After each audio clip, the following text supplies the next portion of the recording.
Welcome back to Crypto Hustle 101. In this video, I'm going to go over what methods I use to accurately forecast pivot points and price action. I do this by using previous swings to find future time and price levels for potential reversals. So let's first go over some basic starting principles. Price action is measured by two things. That's price, measured here on the side, which represents the distance an asset is gone. The other variable is time, measured at the bottom, which represents how long it took for the asset to reach the price. A trend line represented by a diagonal line represents both time and price. The basic way to draw a trend line is to draw from swing highs or swing lows in the current direction of the trend. Now, drawing trend lines this way makes it a lagging indication of price action, meaning you can't draw resistance or support trend lines until the reversal is well underway. I draw mine based off previous price swings to forecast future diagonal support and resistance. To illustrate what I'm talking about, let's quickly break down the Fibonacci retracement process. Price does one last dump down and reverses here. So based off that swing down, we draw our Fib retracements, which forecasts horizontal resistance at the 0.618 level before price gets there. So going in the other direction, you can use the information from the initial impulse move here and draw your Fib retracements and anticipate possible horizontal support at this level before price gets there. Now let's use that same information to forecast potential trendline support and resistance. Let's go ahead and select the Gann fan tool over here on our menu to the left. Come back over, and you want to start from this point right here and then line up your 1/4 angle with the peak of that initial move up, like so. So from that initial impulse move, we have our 1/2 angle acting as resistance and the 1/1 providing support. And it does so from the first time price comes in contact with it right here. And let's go ahead and adjust our chart so you can see a little more. All right. And as long as price stays above the 1/1, the outlook is going to look bullish. Once it starts to close below there, you may be looking for a dump in price. And you can see here, it dumps down to the 2/1 where it stops briefly before dumping down to the 4/1. So building off what we know, if we draw our fibs based off the distance of the last downswing, we get resistance at the 0.618. This gives us a price level to expect a pullback. Now to get an idea of what time that should happen, let's go ahead and select the Gann fan tool from the menu. There. And use that same information. Start here and line up the 1/4 up with the end of the down move. So by drawing our Gann fan based off the angle of the last downswing here, we get a 1/1 angle that acts as resistance.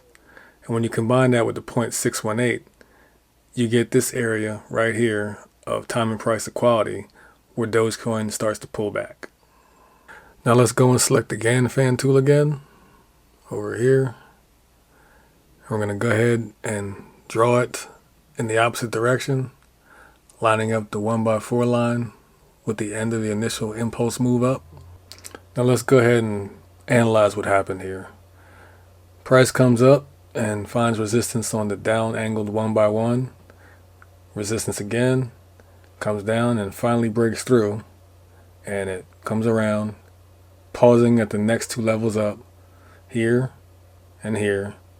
Once it breaks through that, it finds resistance on the up angle 1/1, comes back, support on that same angle here, pushes up, and we got resistance again at the 1/1, comes back down, support, goes back up, back down, support, finally breaks through, comes down, let's adjust here, comes down and finds support right here. Support, breaks through, rechecks it, and then comes back down. All right, now let's go ahead and hide these Gann fans for now.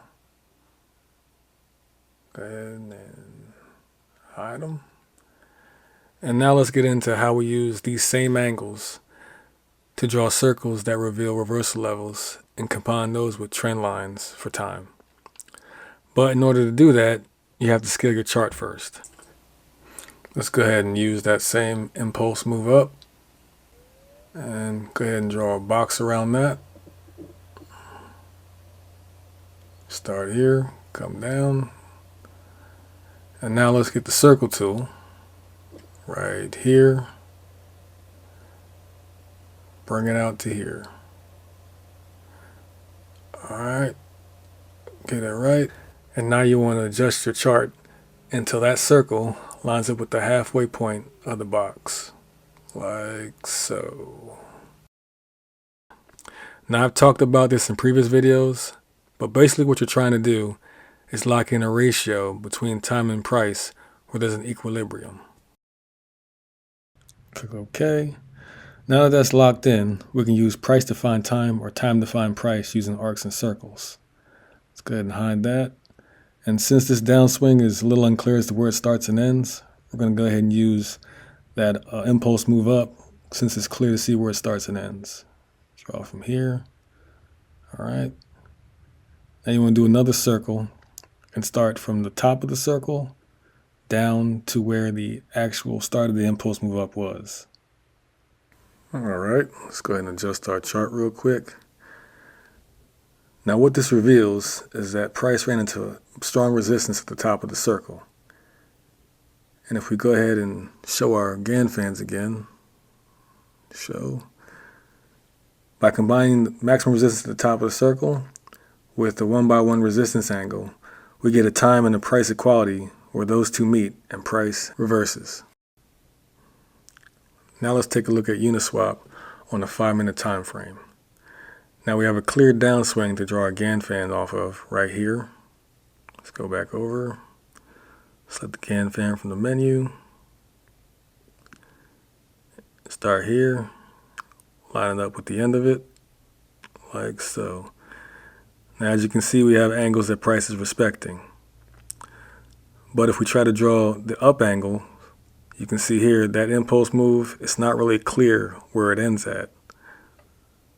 So we're going to use the same downtrend information to quick scale our chart and get angles for our Gann fan going in the opposite direction. Let's go ahead and quick scale our chart. And we're going to draw a box around the downswing. All right, come over to the menu, select the circle tool. And come over, and then you're going to adjust the chart to make it line up with that 50% in the top. All right, adjust the chart.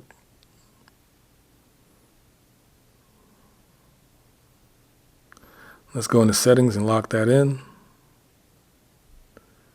All right, now we can hide that and draw the circle based off that angle. Stop there. And now we're going to draw a box around the circle,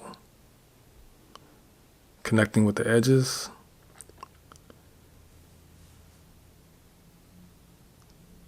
And now we can draw trend lines based off the square. We can start with a 45-degree angle right here. That's providing resistance. Adjust our chart, and now we can go down and draw off this angle right here. Start at the bottom right here, line it up with the midway point of the square, and that's going to provide support. So as you can see, price pushed up, got rejected here, came down, found support before breaking through. Let's go ahead and put some more angles with that Gann fan right here.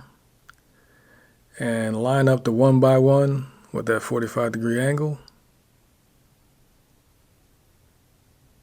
All right, let's go ahead and get rid of these two trend lines. Adjust the chart, and you can see that once price broke through here, it came down and found support at the very next angle. Just like in our previous example, let's use that same circle and find the price level for a potential pullback. Go ahead. And you want to go from the top again and come down to where the reversal started. And that's going to give you the price level for the pullback. And if you look at the 1x1 angle, that's going to give you the time. So somewhere around there, price decided, okay, let's go ahead and pull back. And it went down to the very next level. And lastly, if you find an angle that price respects when drawn from the beginning of the impulse move and the end of it, you can draw your Fib channels based off that and find more potential trend lines of support and resistance. That's going to be it for this video. Hopefully you guys got something from it. See you next time.